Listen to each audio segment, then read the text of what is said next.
উত্তর ত্রিপুরা জেলায় পানিসাগর থানায় ধর্মটিল এলাকায় এক মর্মান্তিক সড়ক দুর্ঘটনায় আহত হলো দুই যুবক। স্থানীয় সূত্রে জানা যায়, রামনগর থেকে কাঞ্চনপুরের উদ্দেশ্যে দুই যুবক একটি মোটর বাইকের রওনা দেয়।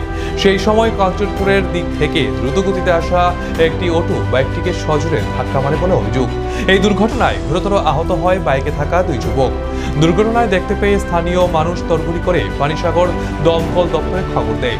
দমকল কর্মীরা তাদের প্রথমে জলে ভাসা স্বাস্থ্য কেন্দ্রে নিয়ে যায়, পরবর্তীতে ধর্মনগর জেলা হাসপাতালে স্থানান্তরিত করা হয়।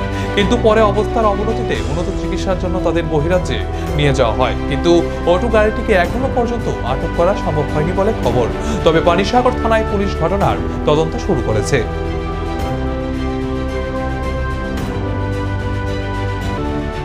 স্যার, দেখতে পেলাম যে দুজন লোক খুবই গুরুতর আহত হয়ে ধর্মনগর জেলা হসপিটালে এসে ভর্তি হয়েছিল। কী হয়েছিল ঘটনাটা?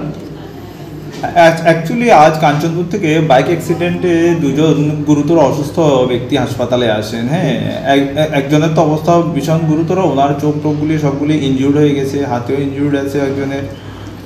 ওদের তো আমাদের হাসপাতালে, আমরা কাঞ্চনপুর থেকে প্রাথমিক চিকিৎসার পরে আমাদের হাসপাতালে রেফার করা হয়। আমাদের হাসপাতালে আমরা আরও কিছু চিকিৎসা করি, আমরা চোখের ডাক্তারবাবুর সঙ্গে পরামর্শ করি। ওনার চোখটা খুব বিশেষ ক্ষতিগ্রস্ত, তো ওনাদের সঙ্গে আলাপ আলোচনার মাধ্যমে ওনারা রেফার করা হয়।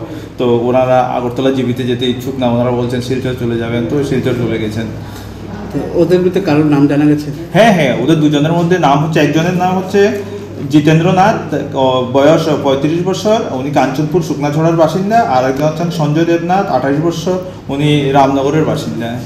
ওদের এখন শারীরিক অবস্থা তো মোটামুটি দুজনের উন্নতির পথে, কিন্তু জিতেন্দ্রনাথ যিনি, উনি একটু বেশি গুরুতর অসুস্থ হওয়ায় ওনাকে রেফার করা হয়েছে। ওনাদের কোথায় রেফার করে নেওয়া হয়েছে? অ্যাকচুয়ালি আমরা চাইছিলাম তো ওরা জীবিতে চলে যাক, কিন্তু ওনারা তো জীবিতে যেতে চাননি, ওনারা শিলচর চলে গেছেন। ধন্যবাদ স্যার।